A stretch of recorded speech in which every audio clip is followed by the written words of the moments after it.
Église Corps du Christ, j'espère que vous avez passé une très bonne semaine. En tout cas, c'était le cas pour nous et les cas, je crois, de plusieurs fidèles du centre missionnaire Philadelphie.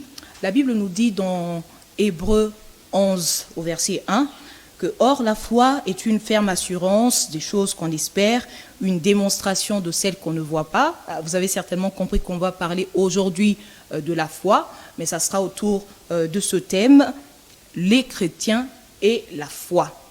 Sur ce plateau, le pasteur Trésor Fambouani de l'église Philadelphie, il est l'un des pasteurs de l'église Philadelphie, l'église que chapeaute pasteur Ken Nwamba, qui est titulaire de cette église. Pasteur Trésor Fambouani, merci pour votre présence sur ce plateau. Merci beaucoup à vous, maman Sandra, pour l'invitation et merci également à tous ceux qui nous suivent. Que la paix du Seigneur soit avec vous au nom de Jésus. Comment va votre foi? Ma foi, elle va très très bien. Quand je dis elle va très très bien, ce n'est pas parce qu'il n'y a pas de situations difficiles. Elle va très très bien parce que dans le principe de Dieu, je vais un peu répondre comme cette veuve qui venait de perdre son enfant, alors que le serviteur de son mari lui posait la question, il va dire tout va bien. Même son mari, quand il lui a posé la question, la veuve a dit, plutôt la maman qui venait justement de perdre l'enfant a dit tout va bien. Et donc je peux dire que tout va bien parce que Dieu est avec nous, tout va bien parce que Jésus-Christ est mort, tout va bien parce que les promesses de Dieu sont en train de s'accomplir. Les promesses de Dieu sont en train de s'accomplir. Pasteur Trésor, oui, nous allons parler de la foi, mais avant ça, il y a sûrement les téléspectateurs, les fidèles chrétiens, l'Église Corps du Christ, d'autres personnes qui ne savent pas quel est votre parcours spirituel. Est-ce que vous pouvez nous en parler? Merci pour la question. Je suis Trésor Fambouani, comme vous l'avez dit, pasteur au centre missionnaire Philadelphie. Alors j'ai accepté Jésus-Christ comme Seigneur et Sauveur en 98. Ça fait très très longtemps. Très longtemps. Oui, ça fait plus d'une vingtaine d'années. Alors à l'époque, j'étais encore un jeune homme aimant le football, jusqu'à aujourd'hui d'ailleurs. Je revenais d'une partie de foot avec les amis. Et puis j'ai reçu une invitation, l'invitation d'une maman, je n'ai jamais oublié son nom, maman Odette. Il y avait une cellule de l'église, l'église La Voix qui crie dans le désert à Bandal. L'église s'est réunissée chez elle. Et ce soir-là, c'était un lundi vers 18h, après ma partie de football. Elle va m'inviter et quand j'arrive à la cellule, j'ai été touché par la parole qui était apportée par celui qui aujourd'hui est devenu pasteur principal de l'église Tabernacle Céleste. Je cite le pasteur Blaise Ngoma. Et c'est par lui que je suis venu au Seigneur. La circonstance, c'était vraiment l'invitation de maman Odette. Donc vous avez joué votre football, c'était une partie, vous avez gagné ce jour-là? Je ne sais plus très bien, ça fait très longtemps. Le seul souvenir que j'ai, c'est qu'après le match, on s'était réunis avec quelques amis devant justement la parcelle où se tenait la cellule. Et c'est là que j'ai reçu l'invitation. Je ne sais pas combien le score s'est soldé. En tout cas, ça fait très longtemps. Donc, vous faites votre partie de football, vous rentrez chez vous. En réalité, on peut dire que ce jour-là, c'était pour vous une journée normale pour le football, mais ce jour-là, le Seigneur avait rendez-vous avec vous. Exactement, comme ça se passe, on va parler de la foi tout à l'heure. Généralement, lorsque le Seigneur nous visite, il n'y a vraiment pas trop de signes annonciateurs. Le ciel est toujours bleu, mais Dieu a un rendez-vous avec nous. Comme ce jour-là, je me suis réveillé comme tous les jours. Je suis allé jouer au football comme tous les jours, mais ce soir-là, le Seigneur avait un rendez-vous avec moi et c'est ce soir-là que j'ai donné ma vie à Christ. Après, vous vous êtes fait baptiser dans la même église? Dans la même église, oui, je me suis fait baptiser, je crois, quelques mois après.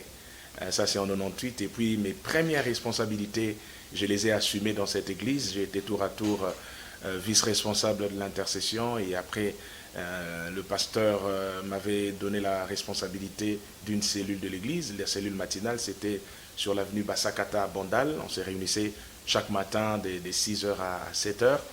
Et puis après, quand le Seigneur m'avait fait savoir qu'il fallait partir de là, je me suis retrouvé à la Parole du Salut à Gombe. Pendant 2 ans, je n'ai assumé aucune responsabilité là-bas parce que le Seigneur voulait simplement que je puisse apprendre davantage. Et en 2008, j'ai reçu l'ordre du Seigneur de commencer un ministère qui du reste continue jusqu'à aujourd'hui à Banda, le ministère CC Mami, Centre évangélique Maison de Miséricorde. Et j'ai tenu ce ministère pendant 3 ans. Mais l'année qui a suivi l'inauguration de ce ministère, Philadelphie a commencé. Et clairement, le Seigneur m'avait conduit à venir à Philadelphie. Le Seigneur vous a conduit à venir à Philadelphie. Est-ce que c'était par des signes, par un songe, par des prophéties, ou bien c'était encore par un mentor, comme ce fut le cas pour Samuel? Oui, je dois dire que quand j'étais encore dans mon ancienne église, j'ai parlé de la voix qui crie dans le désert. Un soir, j'étais allé prier pour une maman aux cliniques Ngaliema. Et après avoir prié pour elle, en rentrant, j'ai vu l'église Parole du Salut. À l'époque, c'était sur l'avenue des Cliniques. J'étais intéressé, je me suis dit, bon, c'est une église là-bas, je vais quand même voir à quoi ressemblent les enseignements. Je suis entré ce soir-là, et ce soir-là, c'est l'apôtre Roland Dallot qui apportait un enseignement sur les dons spirituels. Et c'était pour moi la première fois de l'écouter. J'ai été ébloui, épaté par l'enseignement. Et puis, quand le Seigneur maintenant m'a demandé de quitter cette église, je suis rentré à la Parole du Salut parce que je me disais, le pasteur de la Parole du Salut, c'était l'apôtre Dallot. Mais ce n'était pas lui. Mais je suis quand même resté à la Parole du Salut jusqu'à ce que Philadelphie commence. Et quand Philadelphie a commencé, j'ai tout de suite su que c'est là que je devais être. Pendant 2 ans, vous dites que vous êtes resté, je peux dire, simple fidèle. Exactement. Sur le banc. Exactement. Vous ne travaillez pas. Pas du tout. Comment vous avez vécu cette période-là? C'était une période assez difficile parce que, comme je vous l'ai dit tantôt, j'étais tour à tour vice-responsable de l'intercession. Justement, c'est pourquoi je te pose cette question. Exactement, j'étais aussi responsable de la jeunesse, prédicateur déjà, et responsable d'une cellule. C'était difficile, mais je crois que ces 2 ans étaient nécessaires pour mon parcours. Le Seigneur m'a appris que quelquefois, être bon prédicateur, être pasteur, c'est aussi cette capacité à s'asseoir et à écouter les autres. Nous sommes souvent pressés de parler, mais il faut à un moment donné s'asseoir, écouter et se faire enseigner aussi. Pasteur Trésor Frambami arrive à Philadelphie, il n'est pas encore pasteur, pas du tout. Il n'est peut-être pas non plus connu. Pas du tout. Comment se fait ce rapprochement avec la pastorale?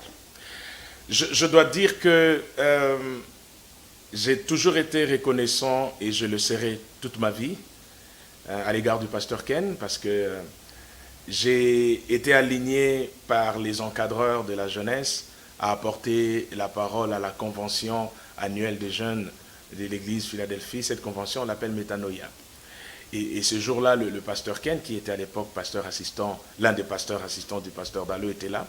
Et c'est lui qui a parlé de moi auprès de l'apôtre. Et puis, bien sûr, il y avait celui qui était notre responsable à l'époque, le frère Éric Beya, qui aussi avait eu à parler de moi à l'apôtre Dallot. L'apôtre m'a invité, on a eu à échanger. Et puis, il m'a donné un culte de jeudi pour la prédication. J'ai exhorté, et puis il m'a aligné un autre jeudi. Et tout était parti de là. Et cette expérience, ça vous a montré que Dieu est fidèle? Est-ce qu'avant ça, avant même, parce que vous avez dit qu'à un certain moment, le Seigneur vous avait révélé quand même qu'il fallait aller à Philadelphie. Oui. Mais est-ce que vous pensez que ça prendrait moins de temps pour qu'il y ait ce lien-là avec la pastorale? Je ne savais rien du tout, pour être sincère. Tout ce que je savais, le Seigneur m'avait donné une vision. Il m'avait donné une parole. Mais les détails par rapport au timing, par rapport aux personnes, ça, je l'ignorais. Et j'ai toujours été surpris que les choses se sont faites très vite.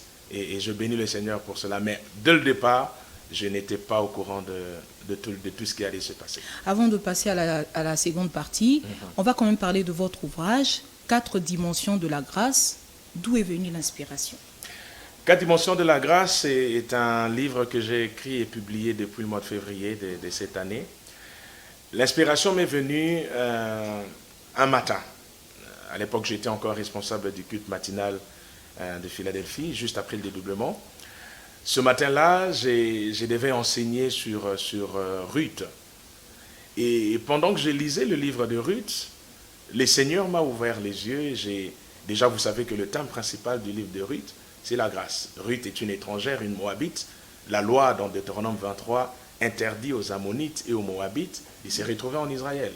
Mais Ruth, non seulement elle se retrouve en Israël, ça c'est déjà une grâce, Elle se retrouve même dans la généalogie du Messie, chose qui n'a jamais été le cas dans toutes les généalogies de la Bible. Vous ne voyez pas les noms des femmes apparaître.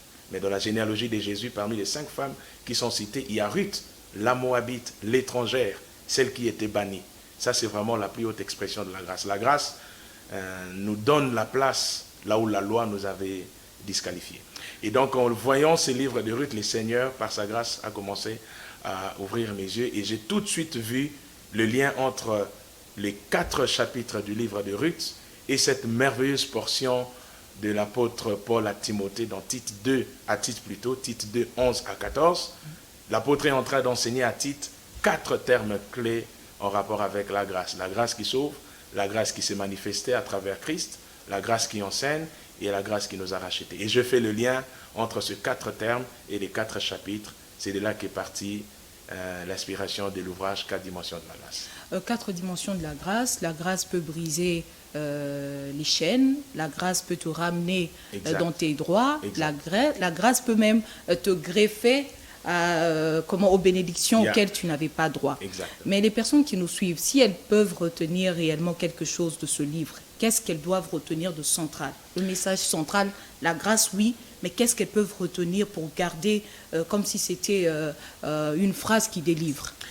Le message central que j'aimerais donner en lisant ce livre, c'est que la faveur de Dieu existe. Et ce que j'appelle grâce, c'est une faveur que Dieu accorde à ceux qui ne méritent pas. La grâce est une faveur accordée aux indignes, à ceux qui n'ont aucun droit, à ceux qui n'ont aucun mérite comme Ruth. Et cette grâce se manifeste de 4 manières, sous 4 aspects. Elle nous sauve, elle nous rachète, elle nous instruit, et puis cette grâce, c'est une personne, à savoir Jésus-Christ. Il a dit par Jean, la loi est venue par Moïse, mais la grâce et la vérité sont venues par Jésus-Christ. Jean chapitre 1. Pasteur, nous sommes déjà à la 2e partie de notre émission. Exact. Le thème, c'est le chrétien et la foi. Pour vous, aujourd'hui, quel est le regard que porte le chrétien de la foi? Merci beaucoup, Maman Sandra. Permettez-moi dans cette partie d'être un peu plus large. Okay. Parce que je pense qu'il est important que les téléspectateurs comprennent ce que la Bible appelle foi. Vous voyez, la foi dans la Bible est un terme polysémique.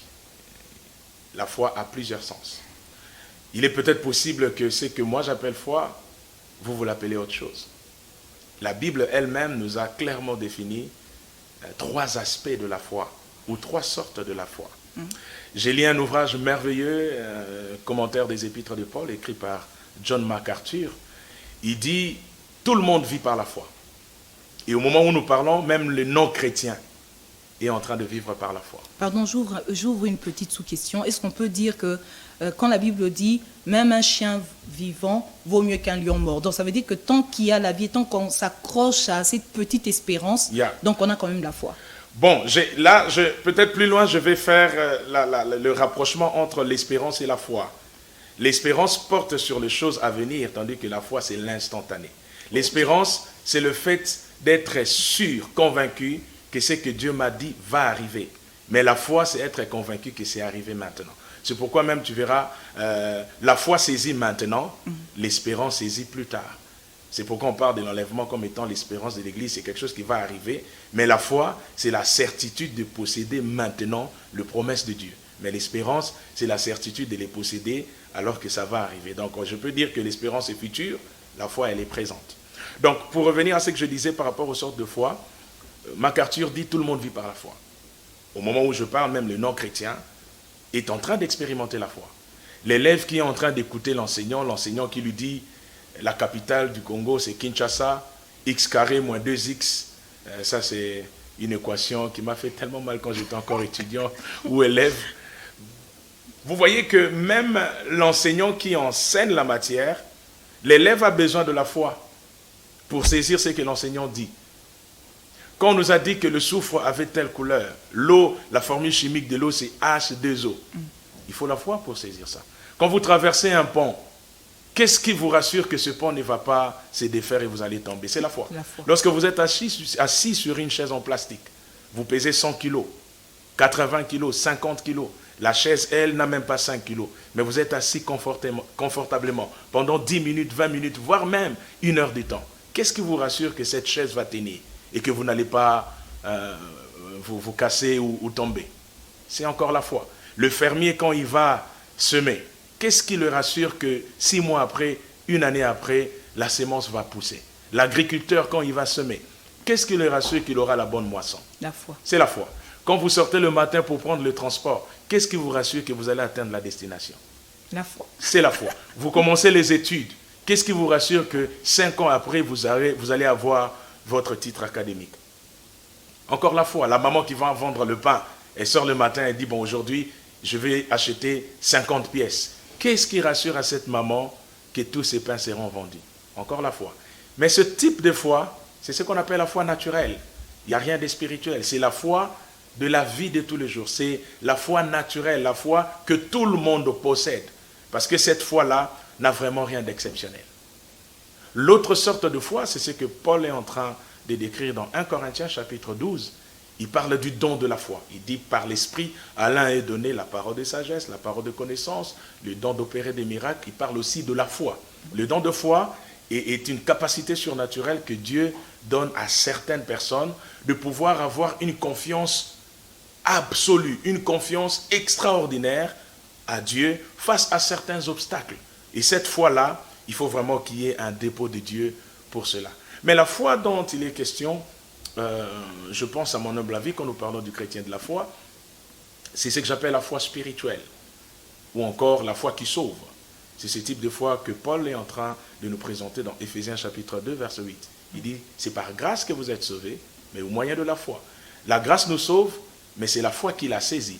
Dieu a tant aimé le monde qu'il a donné son Fils afin que quiconque croit ne périsse point, mais qu'il ait la vie éternelle. Donc c'est d'abord la foi en l'œuvre de Jésus-Christ, c'est la foi en la personne de Jésus-Christ, c'est aussi la foi en Dieu et en sa parole. Ce n'est pas seulement la foi sur ce que Jésus a fait, c'est aussi la foi sur ce que Jésus est, c'est aussi la foi sur ce que Jésus dit. Car la foi vient de ce qu'on entend, et ce qu'on entend vient de la parole de Dieu. Je ne sais pas si j'ai répondu à ma question. Vous avez très bien répondu à cette question. Gloire à Dieu. Mais pasteur Trésor Framboimi, on n'oublie pas que des fois les difficultés font que certaines personnes perdent un peu cette assurance-là. Quand le Seigneur vous dit que vous allez saisir, les hommes de Dieu, certains hommes de Dieu limitent même le temps de la bénédiction. Pour les enfants de Dieu, je sais que pour la sortie d'Israël, lorsque le Seigneur parlait à Abraham, il avait dit 400 ans et ta progéniture sortira de l'Égypte. Mais ils ont fait 430 ans. Maintenant, dans cette réalité-là, où les promesses tardent à venir, où les promesses tardent à s'accomplir, comment un chrétien peut-il activer sa foi quand même? Rester quand même dans ce feu de la foi, croire quand même que ce que Dieu dit va certainement s'accomplir. Parce que généralement, ce que nous voyons, c'est quoi? On voit qu'à un certain moment, le chrétien, pour se préserver des échecs, choisit d'avoir une foi ferme par rapport au salut, mais se dit par rapport aux promesses de Dieu, bon, si ça ne se réalise pas, je veux me fâcher contre Dieu. Vous voyez un peu dans ce contexte-là, homme de Dieu, comment faire pour rester quand même ferme, activer cette foi et rester dans cette attente positive. J'ai beaucoup apprécié, vous avez pratiquement donné la réponse, Maman Sandra. Vous avez dit, Habakkuk dit, attends-la. Si cette parole, si cette prophétie, si cette promesse tarde, attends-la. Attends-la, pourquoi? Parce qu'elle s'accomplira. Elle s'accomplira certainement. Vous savez, moi, en lisant ce texte, j'ai toujours été étonné. Dieu même prévoit que la prophétie peut tarder. Okay. Ce n'est pas que ça va tarder faute de Dieu. Non. Parce que Dieu ne compte pas le temps comme nous. Mais Dieu nous dit, si elle tarde, en termes humains, si vous pensez et vous voyez que ça tarde, attendez-la. Attendez-la pourquoi? Parce qu'elle s'accomplira. J'ai beaucoup aimé l'adverbe « certainement ». Elle s'accomplira certainement. Ça veut dire, la promesse de Dieu est une certitude et non une probabilité.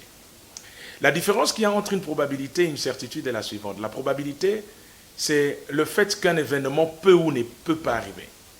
Lorsque, par exemple, quelqu'un te promet de l'argent, il dit « demain à telle heure, je viendrai te donner de l'argent ». Il t'a donné sa parole. Mais il peut se faire entre-temps, la nuit ou le lendemain matin, un événement imprévu surgit, une forte pluie, ou son enfant qui tombe malade. Il peut t'appeler pour te dire, mon cher, je suis désolé, j'avais prévu te donner cet argent, mais entre-temps, mon fils est tombé malade, entre-temps, un cambrioleur est passé à la maison, il nous a visités, je ne sais plus honorer mon engagement. Vous voyez, la parole de l'homme ne peut pas être une certitude parce qu'il y a des événements, des facteurs extérieurs, tout comme intérieurs, qui peuvent empêcher à cette parole de s'accomplir. Mais Dieu est le maître des temps et des circonstances. C'est-à-dire quand la parole de Dieu sort, quand Dieu parle, rien ne peut empêcher Dieu. Aucun événement ne peut troubler Dieu. Que ce soit sur la terre, que ce soit au ciel, rien ne peut empêcher Dieu de réaliser sa parole. C'est pourquoi la promesse de Dieu n'est pas une probabilité, c'est une certitude. Certitude signifie ça s'accomplira, ça arrivera comme il a dit. La deuxième chose, pour répondre aussi à votre question, j'ai aimé encore une fois ce qu'un homme a dit, il s'appelle Charles Spurgeon, il a écrit un merveilleux livre, le titre c'est Tout par grâce. Il dit la foi c'est la main qui saisit. Même si votre main est tremblante, lorsqu'on vous donne un pain, même si votre main est tremblante, vous allez quand même la posséder. Ok. Le salut n'est pas dans votre main, le salut est dans la chose qu'on vous a donnée. La main c'est simplement un moyen qui vous permet d'avoir ce qu'on vous a donné. Et cela veut dire que notre foi, même si elle est petite comme le grain de sénévé, même si ma foi elle est vacillante, elle est tremblante, ça ne dénature pas la perfection de la grâce que Dieu m'a donnée. Cela veut dire simplement ceci. Quelquefois, nous, quand Dieu nous fait la promesse, nous regardons notre propre moyen. Nous avons notre logique. Ah, Dieu a dit ça, pour que ça s'accomplisse, ça sera A, B, C, D, E, et puis Z. Mais Dieu, quand il te fait la promesse, il n'est pas dans ta logique. Dieu a sa propre logique. C'est la raison pour laquelle la foi, c'est croire qui est Dieu, c'est croire ce qu'il a dit, et enfin, c'est croire que ce qu'il a dit s'accomplira certainement. Et enfin, ce n'est pas seulement croire au salut. Le salut, c'est déjà un très grand cadeau. Nous, en droit, on dit qui peut le plus, peut le moins. Si Dieu nous a donné le salut, si Dieu nous a donné le Saint-Esprit comme garantie de l'accomplissement de toutes ses promesses, je ne pense pas que Dieu serait incapable de nous donner un mariage, de nous donner des enfants, de nous donner une promotion, de nous donner toutes ces choses qui, du reste, sont des choses matérielles. Dieu nous a donné le plus important, le poids de sa gloire, le poids même de sa personne. Pour tout le reste, Dieu est fidèle, il va l'accomplir. Pour tout le reste, Dieu est fidèle, il va l'accomplir. Pasteur Trésor, en parlant, nous avons plus insisté sur la foi qui est liée à l'accomplissement des promesses. Mais est-ce qu'il est possible de bouger aussi sa foi ou bien d'augmenter sa foi pour saisir une guérison, pour saisir un miracle ou bien pour posséder quelque chose, une chose à laquelle on n'avait pas droit? Ça, c'est une évidence, Maman Sandra. C'est très possible. D'ailleurs, Jésus, dans Jean chapitre 2, verset 11, c'est le tout premier miracle que Jésus a accompli dans son ministère. Il change l'eau en vin. Et Jean 2, 11 nous donne les buts pour lesquels ce miracle a été accompli. Si vous lisez votre Bible, dans Jean 2, 11, la Bible dit « Il manifesta sa gloire et ses disciples crurent en lui ». Ce miracle a été accompli. Les disciples croyaient déjà en Jésus dans une certaine mesure. Mais la croyance ferme. Voilà. Ce miracle a donné l'occasion aux disciples d'augmenter leur foi. À plusieurs occasions, les disciples eux-mêmes ont demandé à Jésus, « Seigneur, augmente notre foi. » J'aime toujours donner cet exemple. Jésus est dans la barque avec les disciples. La tempête est forte. Ils sont sur le point de chavirer. Par la grâce de Dieu, en 2013, Maman Sandra, j'étais en Israël. J'ai vu à quoi ressemblent ces barques. Mais vous êtes à peine sur l'eau. C'est vraiment... Vous n'êtes pas du tout protégé pleinement. Et c'était dans ce type de barque que Jésus s'est retrouvé avec les disciples. Et il y avait une forte tempête, au point où ils étaient en train de s'enfoncer. Les disciples réveillent Jésus pour lui dire, « Maître, ne t'inquiètes-tu pas de ce que nous sommes en train de périr. » J'ai aimé Jésus. La Bible dit, il dormait. Comment pouvez-vous dormir alors que la menace est grande? La tempête est grande. Vous voyez, dans nos vies, la tempête peut ressembler à toutes les situations difficiles. Une maladie incurable, un enfant qui tarde à arriver, une promotion qui tarde à venir, une situation difficile qui nous menace. Mais Jésus dort, Jésus veut nous enseigner quelque chose. Ma question, c'est pourquoi Jésus dort alors que les autres paniquaient? Parce qu'il avait confiance en Dieu. Il avait confiance en Dieu, mais il savait aussi de quel type de mort il allait mourir. Oui, oui. Jésus savait qu'il mourrait crucifié et non pas noyé. Il était prévu qu'il meure à Golgotha, non pas dans l'eau. Tout ce que Dieu n'avait pas dit, Donc, tout ce même que- si ça menace, ça ne peut pas me tuer. Et c'était ça la base de sa confiance. Et quand il se réveille, il dit aux disciples, gens des peu de foi.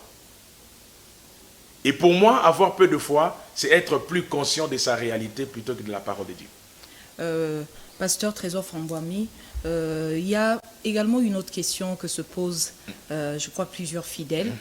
Cette question de savoir, quand le Seigneur dit que lorsque le Fils de l'homme viendra sur la terre, trouvera-t-il la foi?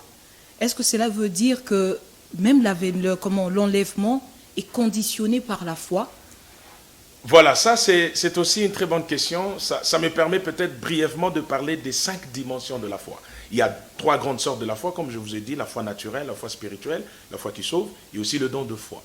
Mais à part cela, il y a des degrés de la foi, ou des dimensions de la foi.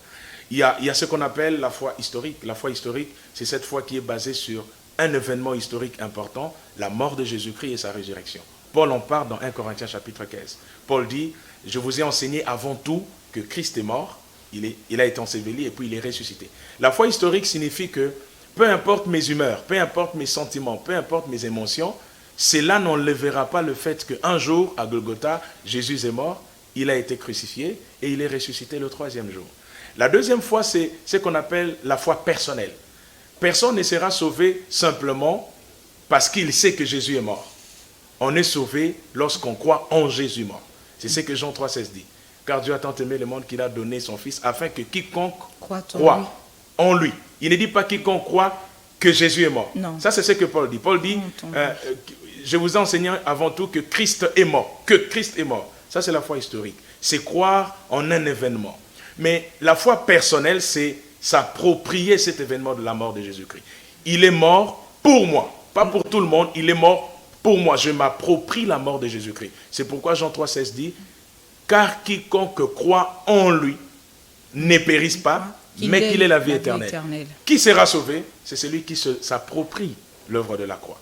Mais la foi n'est pas que historique, elle n'est pas que personnelle. La foi est aussi verbale. La foi se confesse. Pierre a dit, sur ta parole, je jetterai le filet. Paul a dit, j'ai cru, c'est pourquoi j'ai parlé. Donc, sur cet aspect-là, ça veut dire que tu te caches derrière la parole de Dieu. Exactement. Comme ça, mais que tu doutes, que tu ne doutes pas. Et tu la confesses aussi. Tu la confesses. Voilà. Il ne suffit pas seulement de croire, il faut confesser. Bon, je n'aime pas trop cette théorie qui se développe aujourd'hui. On parle de la pensée positive, qui pour moi n'est pas vraiment... Une théorie de voilà, New Age. Voilà, oui. La pensée positive, non, moi je parlerai de la foi. Je parlerai de la foi verbale, de confesser que Jésus est mort. Peu importe ce qui se passe, tu confesses que je suis en vie, mon Rédempteur est vivant. C'est ça Job. Job, vous savez, maman Sandra, Job, quand il a connu des temps difficiles, Dieu ne lui a rien dit.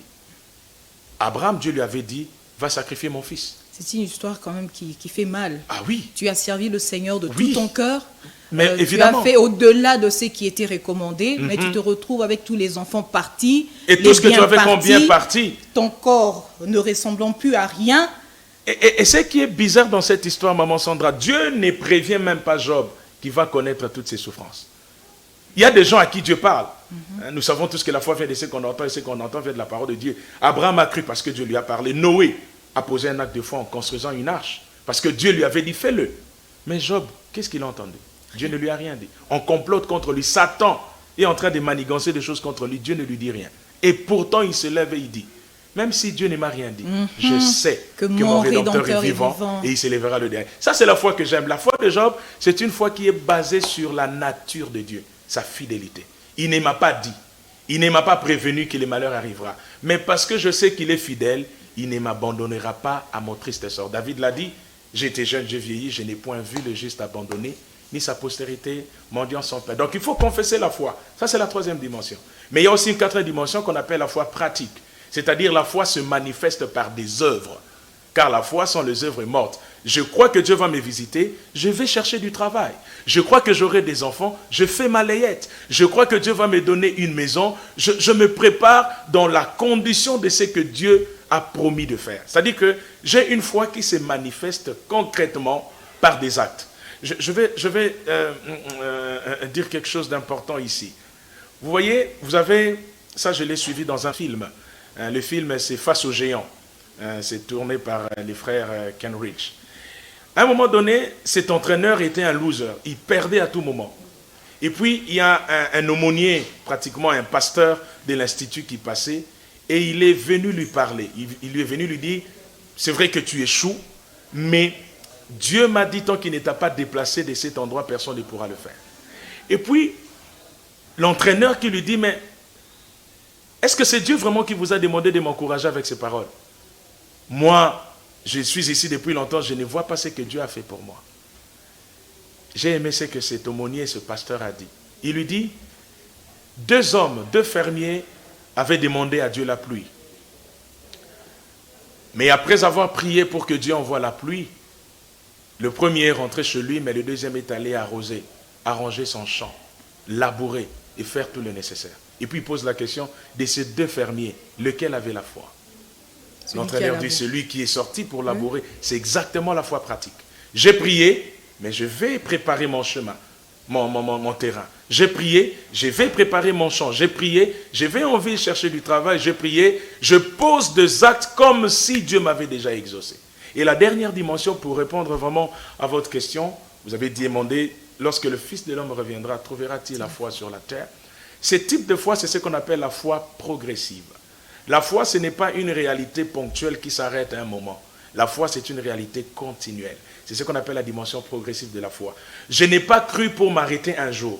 J'écris un jour et je croirai toujours. C'est la raison pour laquelle la Bible dit, le juste vivra par la foi. Quand vous lisez ce texte comme ça, vous avez l'impression que c'est juste un acte ponctuel qui arrive et puis qui s'arrête. Mais l'original, ça se trouve dans Habakkuk. L'original dit, le juste vivra à condition qu'il continue de croire.